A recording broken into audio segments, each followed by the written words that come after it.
विद्यार्थी मित्रों, आप सबका मैं वीरेंद्र मिश्रा हार्दिक स्वागत करता हूं। विषय सामाजिक विज्ञान कक्षा 10 अपने पाठ नंबर 17 आर्थिक समस्याएं और चुनौतियां पाठ चला रहे थे, जिसके अंतर्गत अपने गरीबी निवारण कार्यक्रमों की चर्चा हो रही थी। अब 8वां मुद्दा सांसद आदर्श ग्राम योजना। इसके अंतर्गत सांसद द्वारा संसदीय क्षेत्र में दत्तक लिए गए गांव में शिक्षण, स्वास्थ्य, रोजगारी की सुविधाएं बढ़ाकर आधुनिक सुविधा युक्त आदर्श गांव की रचना द्वारा स्थलांतर को रोकना, सार्वजनिक स्थायी संपत्ति तैयार करना, अच्छे जीवन स्तर का निर्माण करना, ग्राम उद्धार, सांस्कृतिक विकास, विरासत का जतन, सामाजिक समरसता के कार्यों द्वारा रोजगारी उत्पन्न करने के लिए प्रयत्न करना, मानव विकास में वृद्धि करना जैसे उच्च उद्देश्य शामिल किए गए हैं। विद्यार्थी मित्रों, 9वां मुद्दा है महात्मा गांधी राष्ट्रीय ग्रामीण रोजगार गारंटी योजना, जिसे MG नरेगा के अंतर्गत जाना जाता है। मनरेगा रोजगार लक्षी कार्यक्रम हमारे गांव में हमारा काम साथ में मिलता है उचित दाम के सूत्र नारे के साथ खूब ही लोकप्रिय योजना, जिसमें राज्य के ग्राम्य क्षेत्रों में रहते परिवारों के जो वयस्क व्यक्ति हैं, सदस्य हैं, 18 वर्ष से ऊपर के शारीरिक श्रम कर सकें, ऐसे बिन कुशल कार्य करने के इच्छुक ऐसे प्रत्येक परिवार के जीवन निर्वाह के अवसर बढ़ाने के लिए प्रति परिवार एक सदस्य को वित्तीय वर्ष में 100 दिन की रोजगार 7 घंटे वेतन युक्त रोजगारी देने का उद्देश्य है। विद्यार्थी मित्रों, सरकार निर्धारित वेतन दर पर दैनिक वेतन देती है। यदि काम मांगने के बाद काम देने में सरकार असमर्थ हो तो नियम के अनुसार बेकारी भत्ता चुकाया जाता है।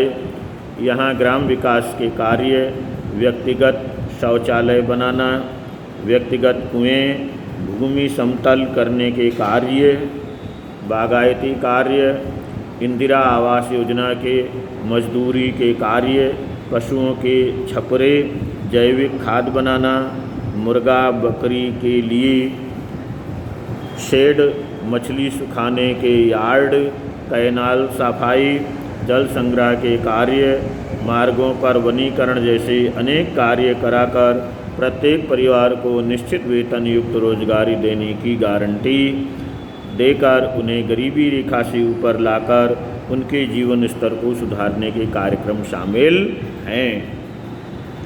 अगला है विद्यार्थी मित्रों 10वां मिशन मंगलम। इसके अंतर्गत राज्य सरकार गरीबी रेखा के नीचे जीवन जीने वाले परिवारों की महिलाओं को सखी मंडलों या स्वसहाय समूहों से जोड़कर कौशलवर्धक प्रशिक्षण देकर पापड़, अचार, अगरबत्ती बनाने के गृह उद्योगों के विकास के माध्यम द्वारा रोजगारी उपलब्ध करवाकर उन्हें गरीबी रेखा से ऊपर लाती है। अगली योजना का नाम है विद्यार्थी मित्रों 11वां दत्तोपंत ठेंगड़ी कारीगर ब्याज सहायता योजना। इसके द्वारा सरकार हस्तकला और हस्त बुनाई के कुटीर उद्योगों के कारीगरों को कच्चे माल की खरीदी के लिए कम ब्याज दर पर बैंक ऋण उपलब्ध करवाती है। 12वां है ज्योति ग्रामोद्योग विकास योजना। इस योजना में ग्रामीण क्षेत्रों में आय और उद्योग की साहसिकता के लिए बेरोजगारों को ग्राम क्षेत्रों में उद्योग स्थापित करने के लिए प्लांट, यंत्र सामग्री, बिजली, जमीन आदि के लिए आर्थिक मदद, सब्सिडी देकर स्वरोजगारी के अवसर खड़े करने का उद्देश्य है।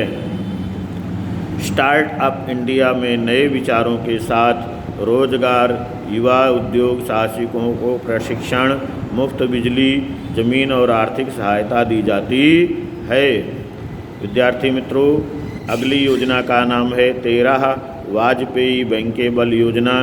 शहरी और ग्रामीण बेरोजगारों को जिनकी उम्र 18 से 65 वर्ष है और कक्षा 4 पास हों, उन्हें प्रशिक्षण देकर उद्योगों के लिए या परंपरागत कारीगरों को धंधे के लिए नियत रकम कर्ज देकर बेरोजगारी के कार्यक्रम को अमल में लाना है। 14वां है एग्रो बिजनेस पॉलिसी 2016। राज्य सरकार ने प्रोसेस्ड फूड प्रोडक्ट के निर्यात में सहायता एग्रो फूड प्रोसेसिंग यूनिट स्थापित कर 10 लाख लोगों को रोजगार देने की योजना लागू की है, जिसके द्वारा गरीबी में कमी की जा सके। मित्रों, इस मुद्दे में, इस प्रश्न में 14 मुद्दे हैं, जिन्हें आप एक बार फिर से मोटे तौर पर देख लीजिएगा और 2 से 3 बार इसे सुन लीजिएगा, पाठ्य पुस्तक को पढ़ लीजिएगा। अगला पॉइंट आता है मित्रों, बेरोजगारी, अनएम्प्लॉयमेंट। भारत की वर्तमान समस्याओं में से गंभीर आर्थिक समस्या बेरोजगारी है। बेरोजगारी के कारण गरीबी उत्पन्न होती है। ये समस्या लंबे समय की और अर्थतंत्र में गहराई से घर कर चुकी समस्या है। विश्व के अधिकांश देश बेरोजगारी की समस्या से जूझ रहे हैं। मित्रों, बेरोजगारी का अर्थ हम बाद में देखेंगे। धन्यवाद।